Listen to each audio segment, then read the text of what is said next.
अस्सलामुअलैकुम दोस्तों, आज हम आपको दिखाएंगे बग़ैर बेसन खोले बोल्ट किट तब्दील कैसे की जाती है और बेसन को ना खोलने की क्या वजह है, क्या रुकावट आ रही है इसमें। तो अभी हम आपको दिखाते हैं। सबसे पहले तो इसके जो मिक्सर के कनेक्शन पैप हैं उनके जो नीचे नट लगे होते हैं ठीक आँखों के ऊपर, वो गले हुए हैं। तो आज फ्राइडे, आज दुकानें बंद हैं। दुकान है लेकिन बहुत दूर है, 10-12 किलोमीटर दूर जाना पड़ेगा।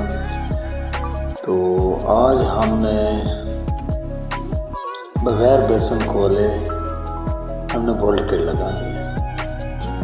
तो अभी मैंने पहले ट्राई की है, हमारी जो नई बोल्ट किट है वो लग जाए, लेकिन वो जो पहले बोल्ट किट लगी हुई थी वहाँ पे हमारे जो नए बोल्ट हैं वो लूज़ आ रहे थे। तो अभी हमने ड्रिल करके नए रबड़ प्लग लगाएंगे। तो अभी मैंने एक साइड पे ड्रिल कर ली है, अभी मैं दूसरी साइड पे करने लगा हूँ। तो ये अभी देखें, मेरी अभी भी ड्रिल जैसे के साथ अटक रही है। तो अभी मैं इसको ड्रिल करने लगा हूँ। ये अभी हमारी ड्रिल हो गई है, ड्रिल मुकम्मल हो गई है। अभी हम इसके अंदर बोल्ट किट,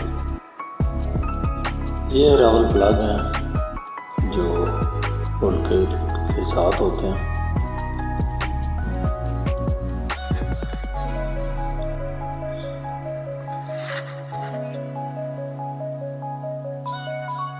अभी हमारी बोल्ट किट ओके हो गई है। बाकी ये जो मेंटेनेंस के काम है इनके लिए बड़ा हौसला चाहिए, क्योंकि अगर हम थोड़ी सी मिस्टेक करते तो हमारे लीक होने के चांस ज़्यादा थे। तो अभी मैंने बेसन को पूरा किया, बस ये थोड़ी साइज चाहिए, बोल्ट हमारे थोड़े लेंथ में ज़्यादा थे। तो अभी हमारा बेसन ओके हो गया। तो अल्लाह हाफ़िज़।